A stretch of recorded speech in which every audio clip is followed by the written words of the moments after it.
Bismillahirrahmanirrahim. Alhamdulillahi Rabbil Alamin. Wassalatu wassalamu ala rasuli Rabbil Alamin.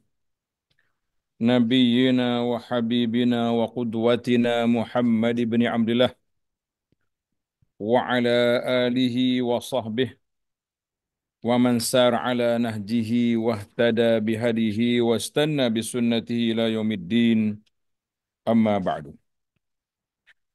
Yang dihormati Fadil Ustaz Hafiz, selaku moderator, yang dimuliakan Datuk dan juga Datin selaku penganjur majlis ilmu, dan semua para pencinta ilmu sekalian. Assalamualaikum warahmatullahi wabarakatuh. Alhamdulillah, syukur kita kepada Allah Azza wa Jalla kerana pada hari ini 13 hari bulan 11 2024 bersama dengan 11 Jumadal Ula 1446, kita dapat lagi meneruskan pengajian kita dalam kitab nama dia Penawar Bagi Hati. Kitab kita ni nama dia Penawar Bagi Hati. Di mana dalam kitab ini kita akan terus berbicara tentang hati. Kita baru masuk ke bahagian yang kedua. Ustaz Api, bahagian yang kedua, muka surat 70 80. Muka surat 78. Muka surat 78. Kita ni siri yang ketujuh tapi bahagian dua baru. Bahagian dua tajuk dia Al-Qalbu. Tuan Syekh Abdul Qadir Mandili rahimahullah ta'ala, dia punya terjemahan qalbu, dia panggil jantung. Biasa orang kata hati kan. Hati, tapi Syekh Abdul Qadir dia kata jantung. Dia kata kalau hati, yang mana satu hati? Nanti kita bahaslah. Dalam siri ini insya-Allah kita berbincang tentang apa hati manakah yang dikatakan hati itu hati mana. Kalau kata jantung, jantung apa? Kalau kata jantung yang pam darah tu, orang boleh pergi tukar yang tu. Nah, tukar jantung lah, tukar injak lah, macam-macam doktor di zaman moden ni dia boleh baiki tu. Kalau kata hati yang gambar love tu pun boleh bagi dengan orang hati tu. Doktor kata kita boleh kerak sikit, bagi ke orang. Ha. Jadi kalau kita boleh bagi hati ni, seronok juga kan. Kata cari hati yang baik-baik lah, jangan hati yang tak baik, jangan bagi. Tapi maksud dalam kitab kita ni al-qalbu, sebagaimana yang disebut dalam hadis Nabi SAW, ala wahiyal qalb, lahum qulubun la yafqahuna biha, yang disebut dalam Al-Quran itu, apakah maksud dia?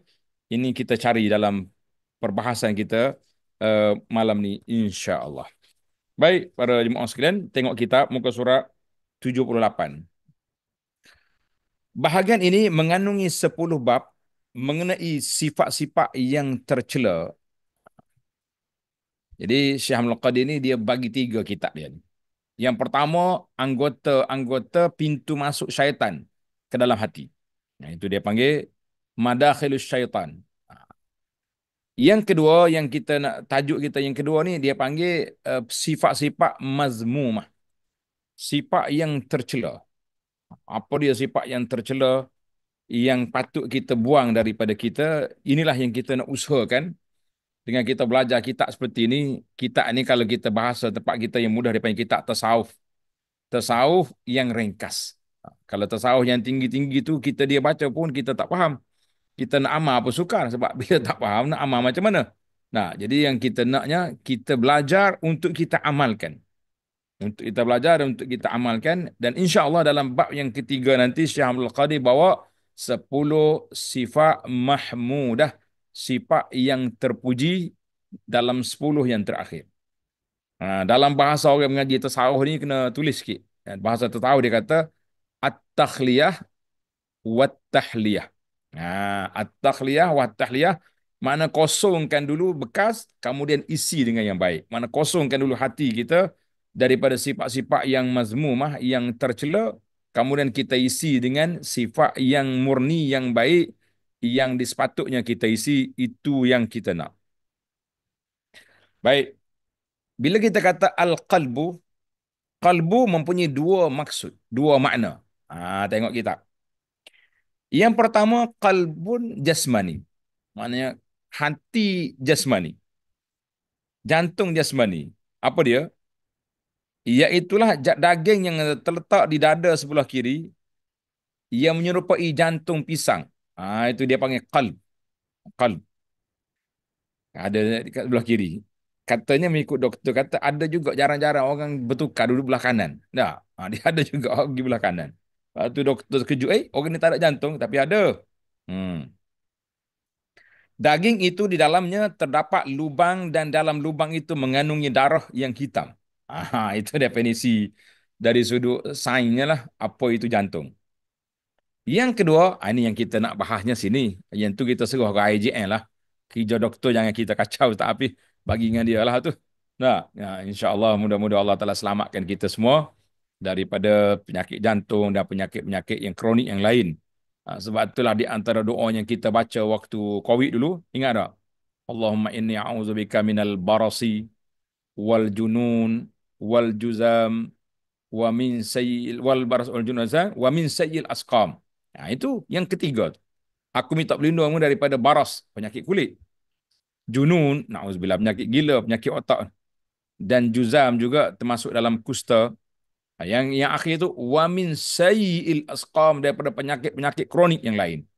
Jadi kita bila baca doa ni kita masuklah. Kalau kita nak sebut secara spesifik boleh, daripada penyakit jantung, penyakit buah pinggang, penyakit stroke, penyakit-penyakit apa lagi lah, kanser lah yang orang dah takut sekarang ni, khususnya bagi muslimat kita, afanallahu wa iyyahunna, iaitulah daripada saratan. Arab kata saratan, penyakit kanser. Penyakit kanser ni penyakit yang agak kronik lah. Mudah-mudahan Allah Taala selamatkan kita semua, amin. Jadi bila kita kata penyakit rohani, apa dia kau maksud qalbun rohani? Qalbun rohani. Suatu yang bersifat halus bagi mengetahui dan mengenali sesuatu daripada manusia. Dia ni tak nampak, kita tahu. Cuma orang kadang-kadang dia kata, aku tahu dia ni hati busuk. Mana kau tahu? Hati orang kita tak tahu busuk ke tak busuk ke, hati manis ke, hati senang ke, kita tidak dapat kesan perkara yang tersebut. Kan? Bagi mengetahui dan mengenali sesuatu daripada manusia, ia adalah hakikat manusia. Hakikat manusia ni kalau dia baik, hati itu baik, maka dia pun menjadi orang yang baik. Biiznillahi azza wa jalla. Dalamnya juga terdapat perkataan yang disuruh dan dilarang. Ia juga bersangkut paut dengan qalbu jasmani. Ada juga. Sebenarnya, kadang-kadang manusia keliru bahawa wujudnya perkataan antara sifat dan jisim, ruh dan jasad. Namun apabila dalam kitab itu menyebut perkataan qalbu, maka ia bermaksud dengan makna yang kedua. Apa dia? Iaitulah qalbun ruhani. Maka ini maksud kata-kata hati baik tu, kita tak bincang tentang cerita doktor tadi. Kita bincang tentang nak ubah hati yang bermasalah yang ada dalam jiwa kita. InsyaAllah mudah-mudahan Allah Ta'ala selamatkan kita. Di antara doa yang diajar oleh Nabi SAW, Allahumma tahhir qulubana minan nifaq. Ya Allah, bersihkan hati kami ini daripada sifat munafik. Itu kena ingat. Wa alsinatana minal kadhib. Allah SWT telah menjelaskan qulir ruhu min amri rabbi. Katakanlah roh itu daripada perkara urusan Tuhan. Jadi kita tak boleh campur bab urusan Tuhan ni, kita tak nak, kita tak ada kuasa. Kita tidak ada ilmu tentangnya. Maka kita hanya boleh apa dia ni mengatakan perkara-perkara yang baik yang disyariatkan oleh Allah Azza wa Jalla, ataupun perkara-perkara yang dijelaskan oleh Allah dalam Quran, yang dijelaskan oleh Nabi SAW dalam hadis. Sebab benda yang gaib kita tak usah masuk campur. Perkara gaib, umur gaibi, kalau kita masuk campur pun kita tak ada kemampuan. Jadi kita tak tahu apa. Lepas itulah bila yas'alunaka 'anir ruh, bila orang tanya Nabi SAW tentang ruh, Allah Taala suruh jawab, qulir ruh min amri rabbi. Bagi tahulah ruh itu daripada urusan Tuhan aku, bukan kerjamu. Surah Al-Isra ayat 85, kesimpulannya qalbu, ruh dan nafas ataupun nafsu itu mempunyai makna yang sama. Mempunyai makna yang sama. Ia disebutkan oleh Hujjatul Islam disebut oleh Imam Al-Ghazali dalam kitabnya Ihya Ulumuddin. Itu tengoklah dalam kitab Ihya, Imam Ghazali bahas panjang tajuk ni. Tuan Syah Abdul Qadir dia tak mau bahas panjang. Dia kata tak perlulah kalau bahas panjang duk main definisi pun. Buat apa, yang penting kita nak bersihkan hati. Hati duk kat mana itu kerja kerja apa ni? Kerja duk cari-cari pun tak jumpa juga. Baik. Oleh itu, kita perlu melazimi diri dengan memelihara jantung hati kita ni daripada segala kelakuan yang dicela, seperti takabur dan riak. Takabur dan riak. Kita juga perlu menghiasi diri dengan kelakuan yang dipuji, seperti sabar dan merendah diri kerana beberapa perkara. Jadi kita ni itu dia panggil bagaimana kita nak bersihkan hati kita daripada sifat-sifat yang kotor, yang keji, kemudian kita nak hiaskan hati kita dengan perkara yang baik ini.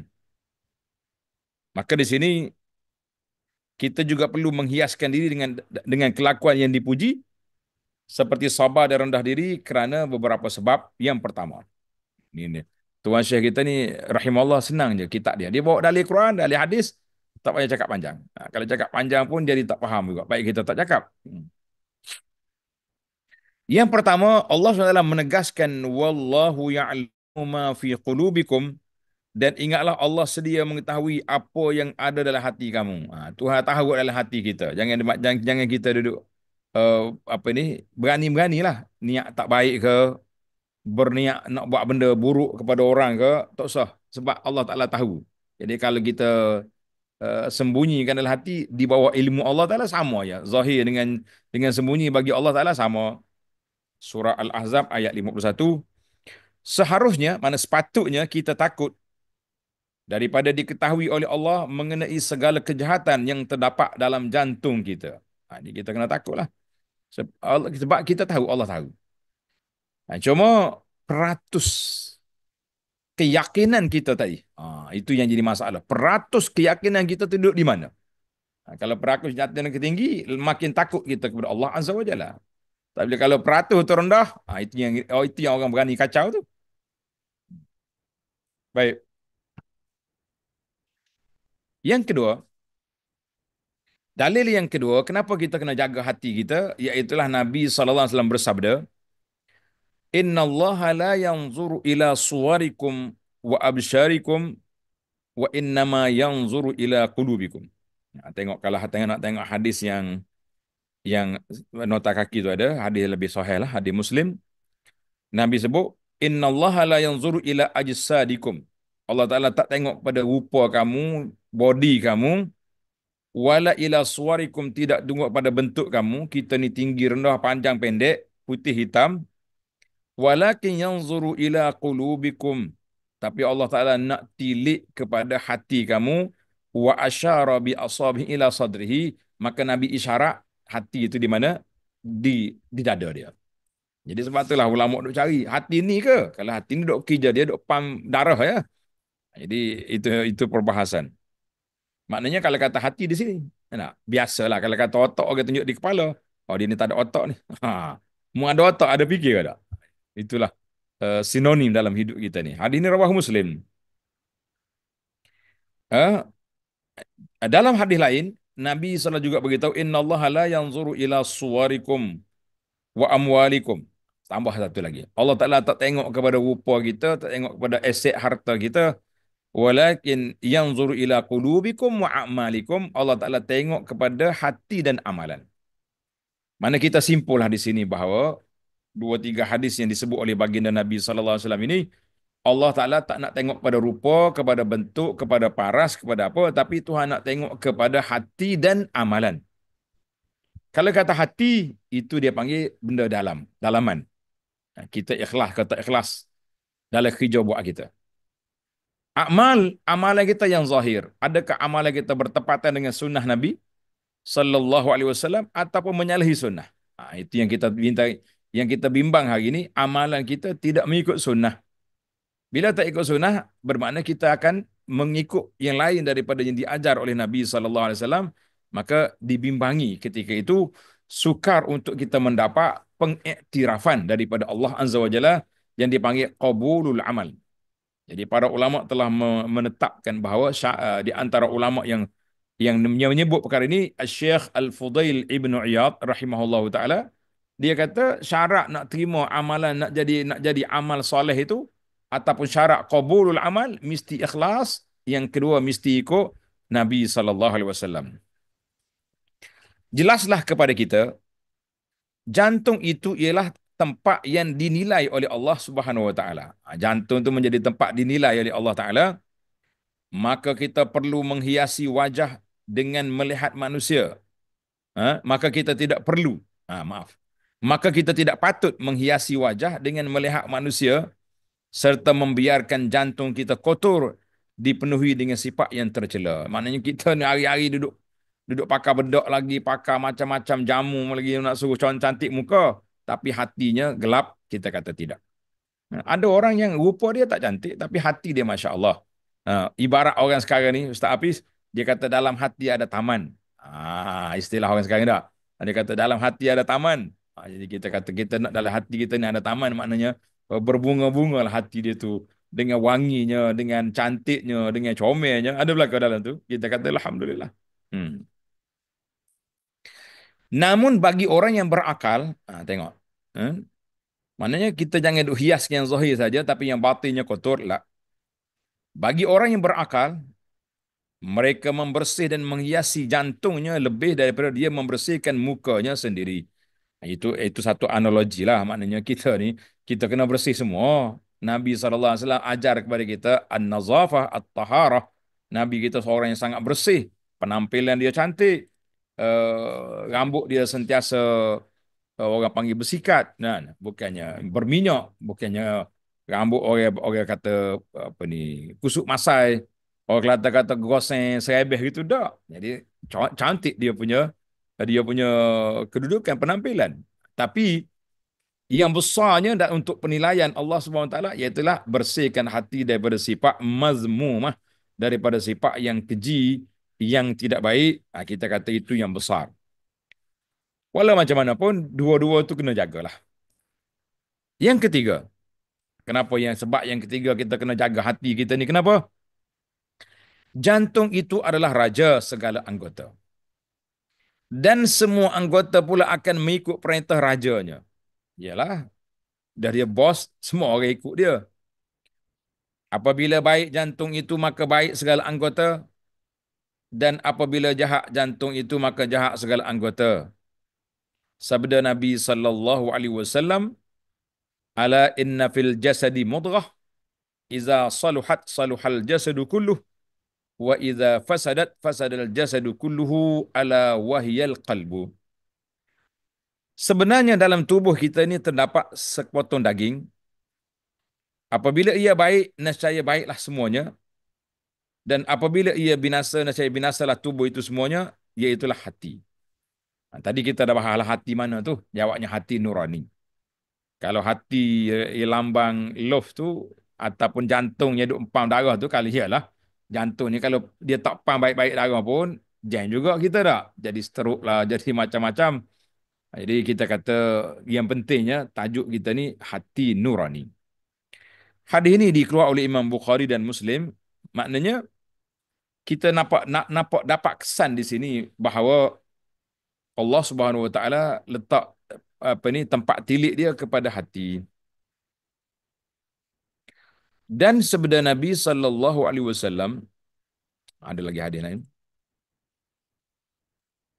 Baik, hadis ni. Oh, hadis ni panjang. Nota kaki dia tu hadis tu panjang. Tapi kita nak tajuk kita je lah. Tajuk kita iaitulah tentang hati. Kenapa kita kena jaga hati kita ni? Insya-Allah.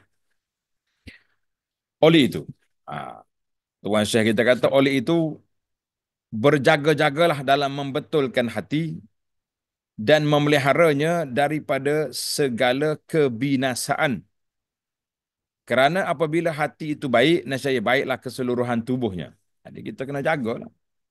Macam mana kita nak jaga? Nanti kita tengok.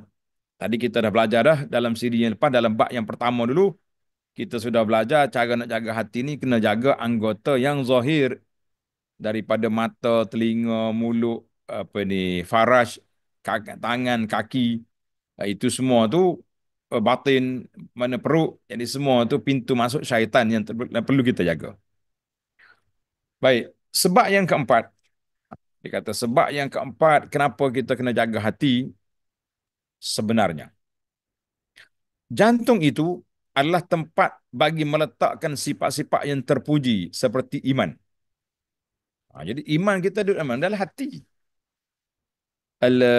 Nabi kita salah beritahu al-imanu hahuna, iman tu dalam hati. Dia panggil kepercayaan. Sebab itulah dalam kita bila kita belajar tentang ilmu tauhid, dia ada dua. Satu dia panggil tauhid, satu lagi akidah. Kadang-kadang kita macam keliru di antara tauhid dengan akidah. Apa beza dua tu? Dia kata beza dari sudut nama. Tauhid maknanya mengesahkan Allah Azza wa Jalla. Akidah maknanya kepercayaan yang kita simpulkan dalam hati tak bergoyang. Kata orang tak bergerak setapak. Kita yakin dan percaya sungguh-sungguh Allah Tuhan kita. Kita yakin percaya sungguh-sungguh dengan apa? Dengan beriman dengan Allah, dengan malaikat, dengan kitab, dengan rasul. Jadi 6 perkara ini semuanya rukun iman duduk di mana? Paksi dia dalam hati. Kalau hati percaya, percaya. Kalau hati tak percaya, memang dia panggil iman munafik. Cerita minggu lepas 2 minggu lah. 25 hari bulan akhir bulan Oktober ni saya pergi ke utara Thailand.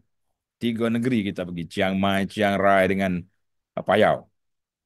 Jadi bila kita pergi, rupa-rupanya di Chiang Mai ni, di apa ni di Chiang Mai ni yang bawa masuk Islam di sana melalui apa ni orang-orang Islam dari negara China. Dari Yunan tu dia masuk waktu zaman komunis dulu. Mereka tak boleh duduk di negeri dia, dia terpaksa kena berhijrah datang ke sini dan dia bawa Islam. Kalau kita pergi negeri dia Ustaz Hafiz, masjid-masjid dia masjid Hanafi belaka. Masjid Hanafi. Ha, masjid mazhab Hanafi. Dia solat Zuhur pukul 2. 2 sinilah. Mana kalau tempat dia tu jam 12 dah Zuhur, pukul 1 baru dia solat. Subuh ni kita nak habis kuliah subuh dia sampai nak solat subuh. Jadi dia Hanafi, kita kata tak apalah. Mazhab apa pun, yang penting dia bawa Islam. Tapi di Chiang Rai nama satu tempat, satu negeri lagi, Islam baru masuk dalam 30 tahun lebih baru. Yang bawa masuk tu sahabat-sahabat kita. Orang-orang Islam daripada Fatani dan juga termasuk daripada dakwah daripada Malaysia. Jadi ada seorang ustaz yang saya pergi tu nama Ustaz Jalaluddin, Ustaz Din ni, kita panggil. Dia orang petani tapi sudah jadi Din Chiang Rai dah jadi. Sebab duduk sana 30 tahun.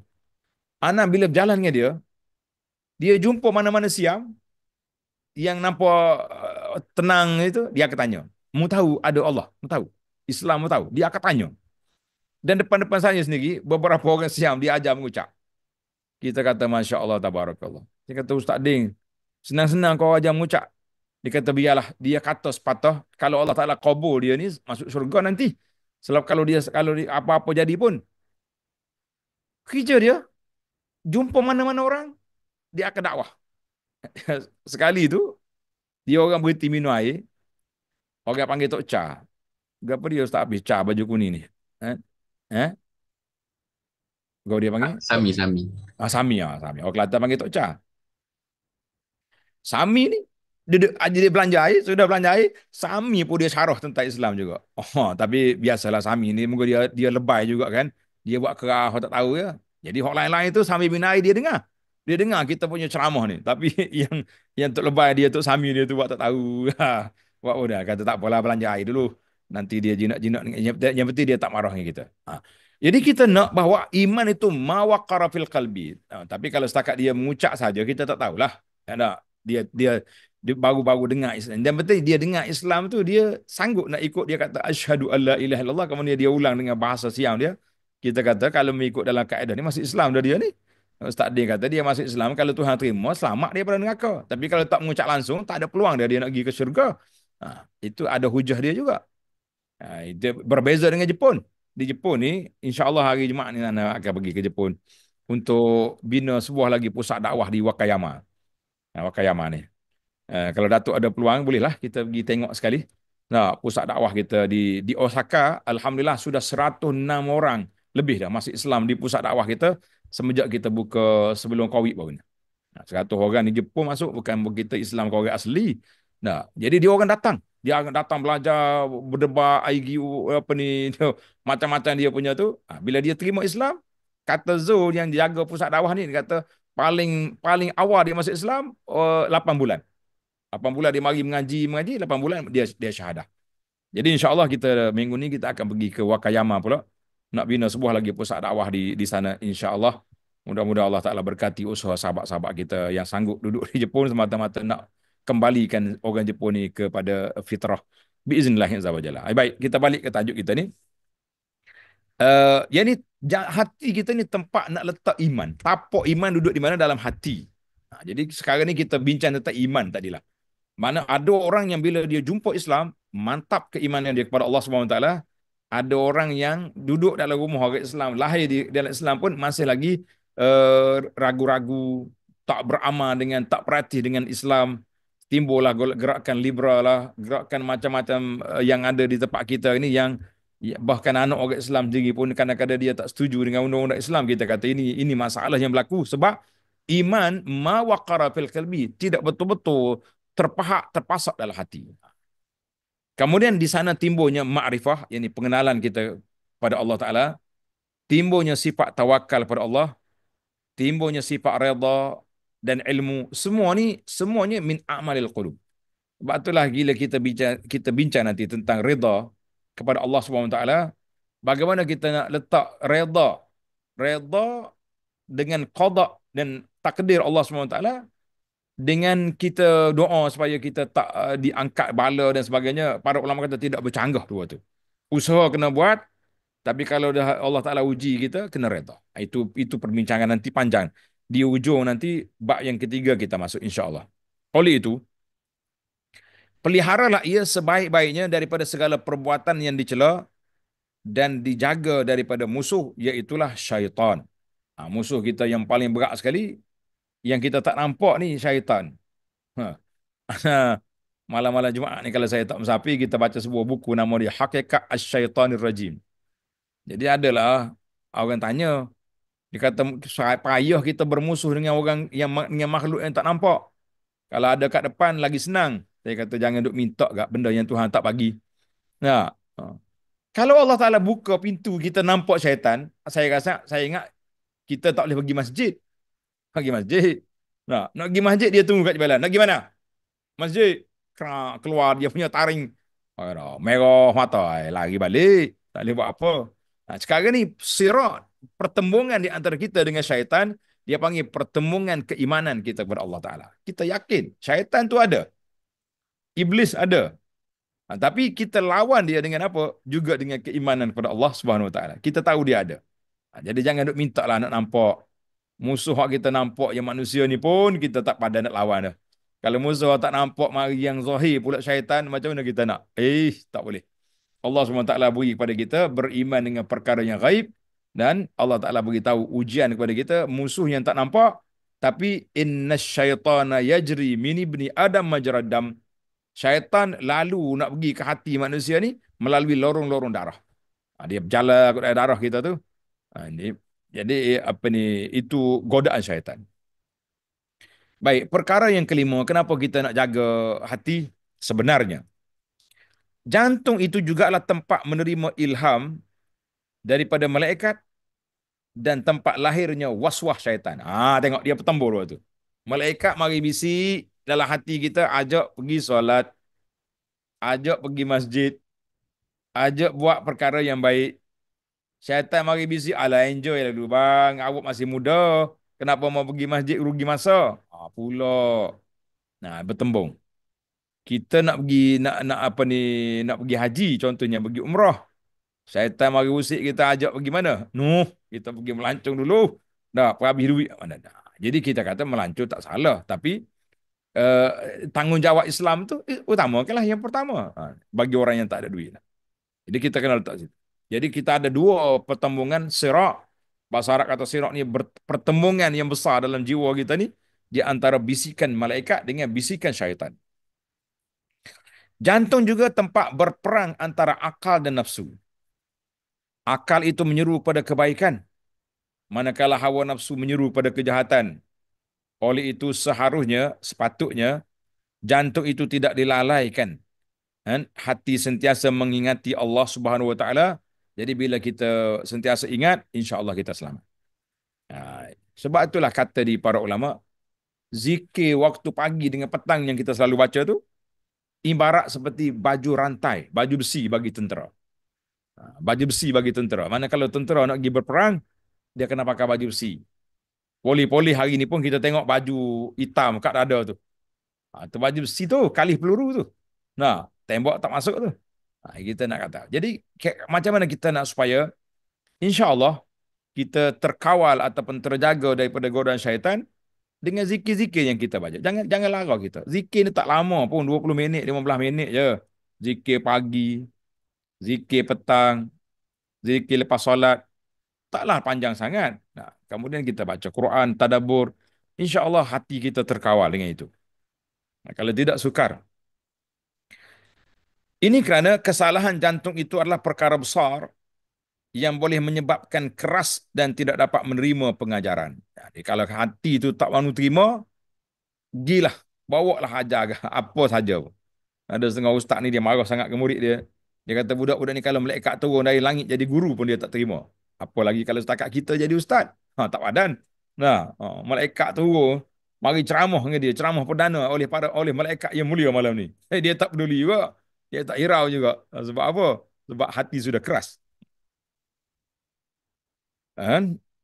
Ah, Akhirnya boleh membawa kepada kekufuran, itu yang paling tinggi lah. Kan? Paling tinggi sekali dia punya bahaya dianya, dia pergi kepada kekufuran wal iyazubillah. Jadi kita nak jagalah. Bagi orang Islam ni, kalau tidak kufur pun dia pergi kepada maksiat. Jadi hati kita ni tak peduli kepada agama. Baca Quran pun tak menangis. Pergi kubur pun tak menangis. Apa saja pun tak menangis. Bila kita menangis? Kalau kita kehilangan barang-barang, ditimpa musibah, baru menangis. Mana nak menangis semata-mata kerana Allah, tak ada dalam kamus. Sebab hati sudah keras, dia tidak boleh menerima ruh daripada Al-Quran itu sendiri. Baiklah, Allah SWT menegaskan, aba wastakbara wa kana minal kafirin. Jadi syaitan ni aba wastakbara wa kana minal kafirin. Punca kerosakan syaitan daripada dua di sudut. Yang pertama, enggan, tak mau dengar. Yang kedua, istikbar, sombong. Dan dia termasuk dalam golongan orang kafir, surah Al-Baqarah ayat 34. Jadi para jemaah sekalian ini yang kita bimbang hari ini, kita ni kadang-kadang suka dengar kuliah, dengar ceramah, dengar tazkirah. Betul tak? Tapi kadang-kadang tak masuk. Sebab apa tak masuk ke pengajian tu dalam hati kita, tak tembus dalam hati. Kenapa? Yang pertama sekali, dia dengar saja, dia bukan nak ikut pun. Ataupun ada istikbar, sifat sombong. Alah, ustaz ni cakap apalah, siapalah dia ni. Dia menyebabkan dia orang panggil perlekeh. Ni banyak sekarang ni lah. Pertama kalau kita ni orang dah lama dah. Mari ustaz-ustaz muda-muda ni cakaplah, baca hadis lah, baca Quran, baca apa pun. Dia tak masuk dalam hati sebab bagi dianya itu orang muda yang tak tahu apa. Ah, ana eh, mula-mula ana balik dulu. Dijemput untuk bagi tazkirah di pejabat SUK Kelantan. Masa tu almarhum Tok Guru ada. Jadi ana tanya apa ni, pegawai tu, Tok Guru turun ke kalau tazkirah ni? Biasa tak turun. Jangan bimbang lah, dia tak mari. Dia duduklah pejabat dia ya. Kalau dia mari tu kalau ada majlis besar, tapi untuk tazkirah untuk staf ni, biasa dia tak hadir. Jadi saya pun memberanikan dirilah pergi. Ha, nak beranikan diri ni, moga kalau tahu dia ada, tak pergi, kita nak ceramah depan orang tua tu bukan main. Kita nak mula ceramah, nampak orang duduk bising. Ada masalah apa? Guru turun. Kata Masya Allah, Tabarakallah. Cabaran besar ini kita. Guru turun dia kata. Sebab dia nak jumpa dengan tak. Jadi tak apalah, kita pun ceramah. Lepas ceramah tadi, rupanya dia dengar Lepas ceramah nak pergi duduk kat dia, dia kata, Ustaz, ada 3 perkara saya nak nasihat. Oh, kata terima kasih banyak lah. Puas hatilah nak mari sini hari ni. Bukan mari nak ngajar Tok Guru, tapi nak mari belajar dengan Tok Guru. Dia kata, apa dia? Dia kata, Ustaz, anta ceramah pada siapa tu? Kata pegawai tinggi kerajaan lah. Ha. Anta kena letak dalam kepala anta. Anta nak beri ilmu kepada orang ni, jangan duk tengok siapa depan. Cakap ya. Anta rasa betul dengan Qurannya, dengan hadis. Anta tak sekira lah pegawai tinggi ke, tak tinggi ke, bagi tahu. Kalau kita duk kira pegawai tinggi, kita rasa dia tahu dah, mungkin kita tergagap nak bercakap. Oh, kata tu. Jadi, cakap ya hampa yang nak cakap. Yang kedua, dia. Yang kedua tu, Ana baru balik. Masa tu, Ustaz Afif. Dia kata, anta ni tak pengaruh dengan Barinah teruk sangat ni kata ni. Sebab banyak anta guna perkataan Arab tak terjemah. Kata Masya Allah, tabarakallah. Banyak guna perkataan Arab tak terjemah. Kita kata tak apalah. Yang ketiga, dia kata, tak usah cakap cepat-cepat lah. Kalau kita ada masa 40 minit, kita cakap setakat yang cukup ya. Jangan, yang penting poin yang besar, utama sudah habis. Kalau tidak, kita jadi laju, orang sampai tak faham. Jadi kesimpulan yang kita nak teringat tu, anak kata, kita bercakap dengan orang besar mana-mana pun, kita anggaplah mereka itu datang nak menuntut ilmu. Jadi kecuali orang yang sombong, itu tak dapat ilmu.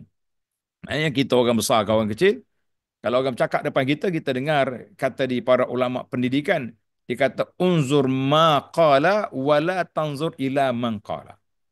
Mu tengok apa dia ucap, mu jangan pandang kepada orang yang berucap.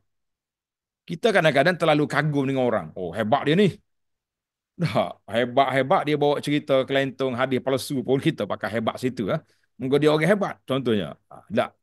Jadi kita kena ada ilmu, kena ada filter penapis bahawa yang kita tengok kepada isi yang dicakap, jangan semata-mata orang yang bercakap. Tapi kalau kita boleh tengok dua-dua, menariklah. Nah, orang kita tengok orang ni orang hebat, orang warak, orang soleh. Alhamdulillah. Isi yang dicakap pula berpaksikan kepada dalil-dalil yang sahih, yang benar. Kita kata Alhamdulillah. Itu orang Arab kata nurun ala nur. Cahaya bertambah cahaya, lagi terang, lagi bersuluh. Bahasa Melayu kata. Baik. Jadi punca kerusakan hati ni mari daripada mana? Aba wastakbar. Enggan tak mau terima kebenaran. Yang kedua sombong. Jadi kita kena buang yang ni. Barulah insya-Allah kita termasuk di kalangan orang yang tawaduk. Jadi kita mendengar siapa saja yang bercakap. Apa yang baik kita ambil, yang tak baik itu kita tak tepi. Baiklah.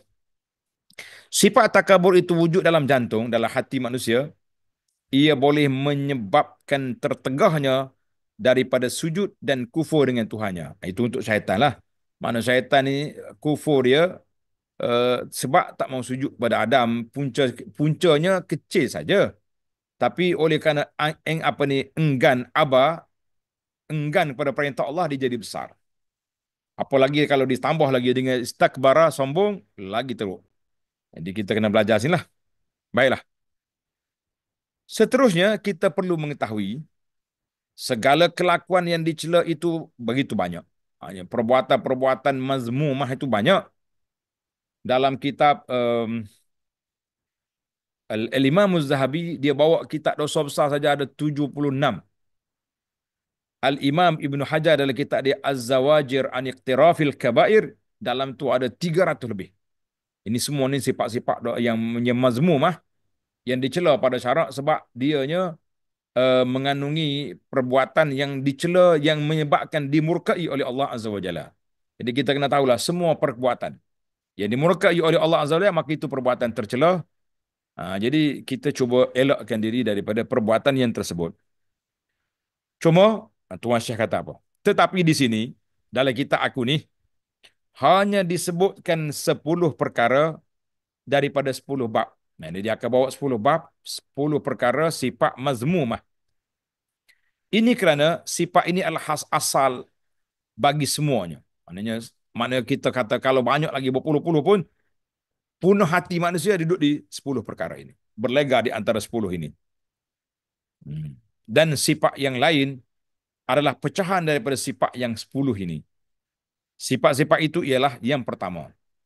Syarahut ta'am, dia panggil tamak dengan makanan. Kita manusia hidup atas dunia ni kena makan. Anak selalu buat teka-teki. Bila kita ceramah di masjid, kita tanya orang masjid, tuan-tuan dan puan-puan, apa beza di antara hidup untuk makan, makan kerana hidup? Ah. Nah, hidup untuk makan, makan kerana hidup. Berbeza ke tidak? Jadi ada yang confused, dia kata, serupa yang makan belakang. Tak, lain. Manakala hidup untuk makan, jadi lembu lah kita. Kerja dia makan ya.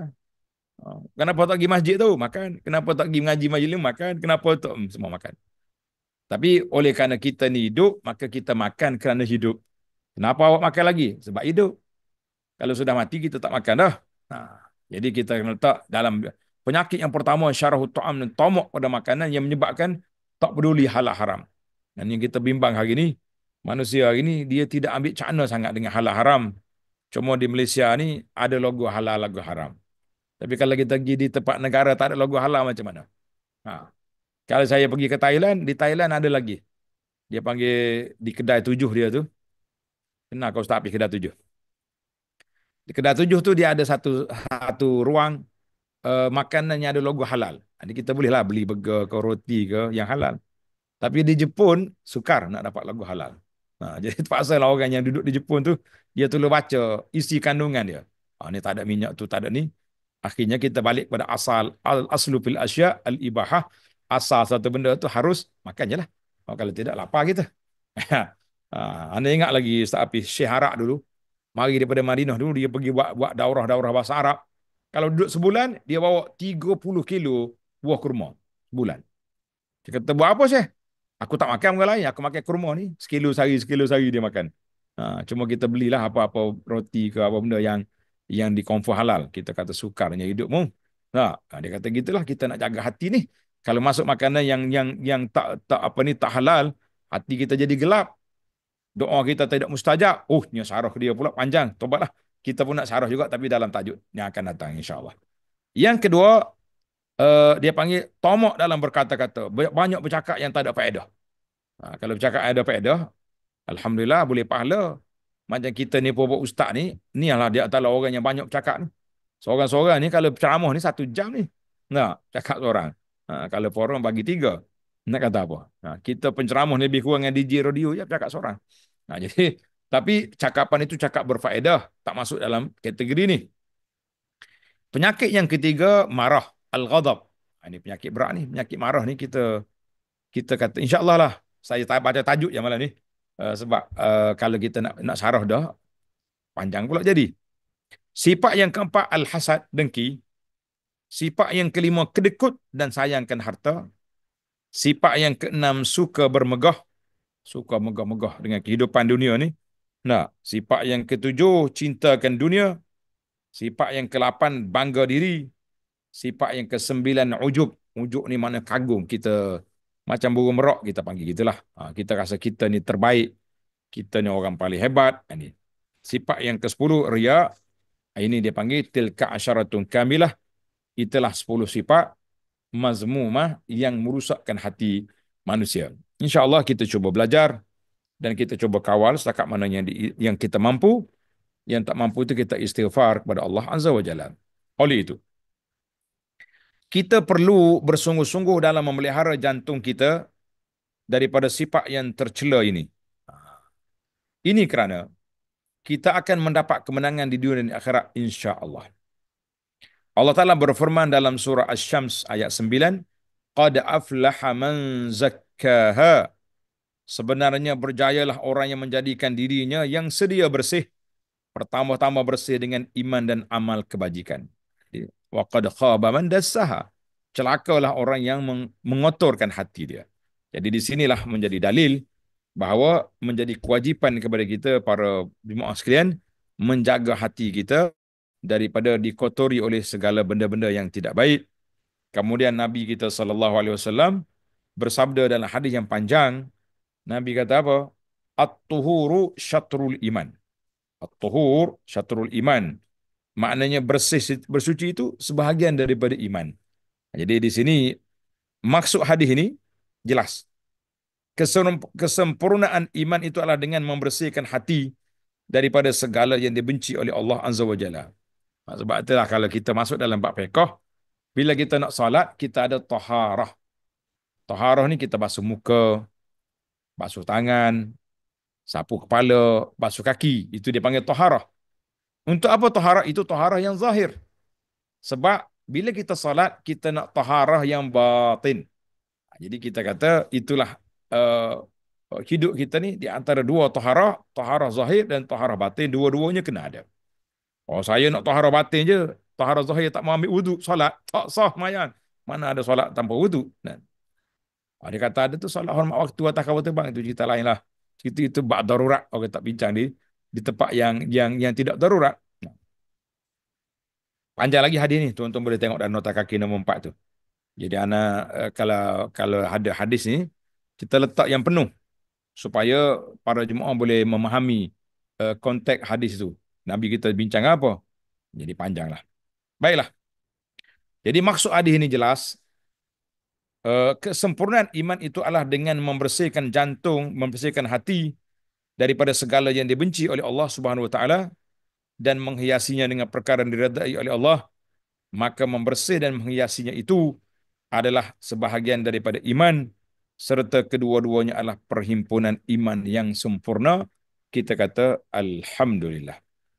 Baiklah, tamatlah kita mukaddimah kepada jantung ini, kepada bak hati, bak nak menjaga hati daripada sifat-sifat mazmumah. InsyaAllah dalam siri yang akan datang, kita akan masuk bab yang ketujuh.